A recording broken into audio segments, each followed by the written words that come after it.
Баяғы заманда ханның жалғыз баласы болыпты. Бір күні ол ұйықтап жат түс көреді. Түсінде бір жағынан ай туып, бір жағында жұлдыз жарқырап тұр екен. Түс балаға қатты әсер етеді. Ертеңде хан баласы түсінде көргенін іздеп жолға шығады.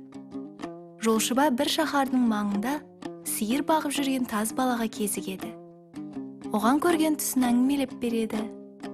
Малымның бәрін алда, түсіңді маған сат, дейді таз бала. Хан баласы жалқау еді.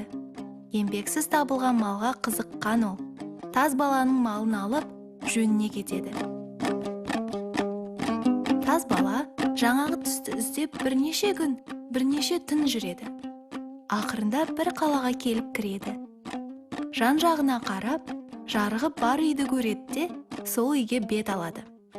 Жақындап келіп, үйдің жанында байлаулы тұрған, үстінде қоржыны бар екі атты көреді. Бала үйге кірсе, үйде бір сұлу қыз отыр екен. Қыз балаға: байлаулы тұрған екі аттың біреуіне барып міне бер, дейді. Артынша қыз шығып екінші атқа отырады да, екеуі түнде қаладан шығып кетеді. Бұл ханның қызы еді. Бірде оның әкесі қатты науқастанып, әр жерден емші балгерлер жиналады. Бірақ олар науқастың дертін таба алмайды. Хан қызының кіндік шешесі сиқыршы болатын.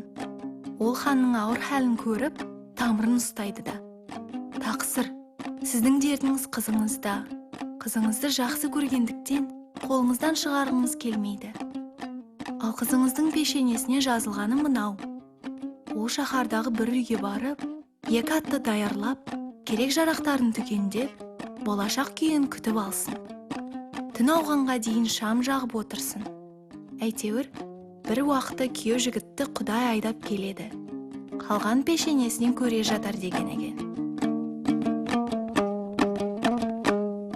Осылай тағдырдың жазуымен хан қызы таз балаға кездеседі. Қыз жол жөнеге оны төре болып өсті ме, жоқ әлде қойшы болып өсті ме екен деп сынаумен болады. Ақырында баланың сиыр баққанын түсінеді.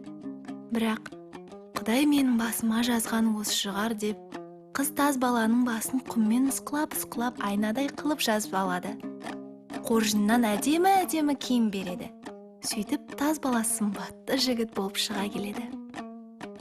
Олар біраз жүрген соң бір шаһардың шетіне келіп, өздеріне кішкентай күрке тігіп алып, сол арада өмір сүріп жатады. Бір күні осы жердің ханы уәзірмен құс салып жүреді. Бір уақытта ханның құсы күркенің төбесіне келіп қонады. Уәзір күркенің жанына келіп, үйдегілердің құсты ұшырып жіберін сұрайды. Күркеде отырған хан қызы уәзірдің дауысын естіп, сыртқа шығады, құсты ұшырып жібереді.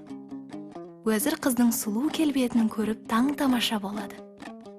Уәзір ханға келіп: тақсыр, анау күркеде сізге лайықты бір сұлу келіншек бар, дейді. Хан оның сөзіне сенбейді. Біраздан кейін құс ұшып барып, тағы да сол күрке қонады. Уәзір ханға: тақсыр, қараңыз, құс сұлу келіншек тұратын күркеге тағы барып қонды. Маған сенбеп едіңіз, оның сұлулығын өз көзіңізбен көруіңізге болады, дейді. Хан уәзірінің айтқанына көніп, күркенің қасына барып, дауыстайды. Хан қызы дауысты естіп далаға шығады. Келіншектің асқан сұлулығын көрген хан оған ғашық болып қалады. Хан қалайда күйеуінің көзін жойып, осы келіншекті алмаққа бел байлайды.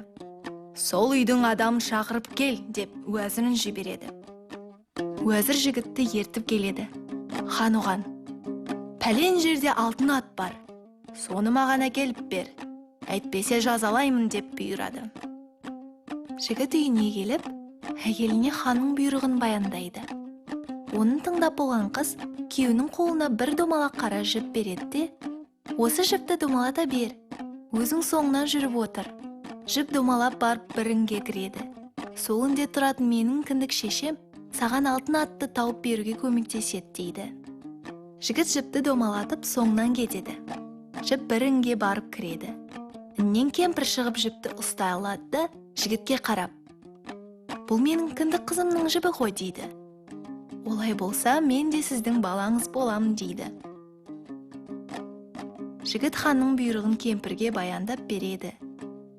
Кемпір бір гүлді көрсетіп тұрып, оған жаман ат береді де, не істеу керектігін үйретеді. Содан соң жігіт көлге барады. Жаман атты 4 қазыққа байлап қойып, өзі тығылып жатады. Бір уақытта 6 алат ұшып келіп су ішеді, қайтадан ұшып кетеді. Оның артынан алтын ат келеді. Ол су ішіп, шөлін қандырып алған соң, айналасына қарайды. Жаман атқа келіп, онымен тістеседі. Осы кезде жігіт жақындап барып, алтын аттың мойнына құрық салады. Жігіт кемпірдің атын өзіне қайырып, алтын атты хан алдына алып келеді. Хан оны көріп, қапаланып қалады.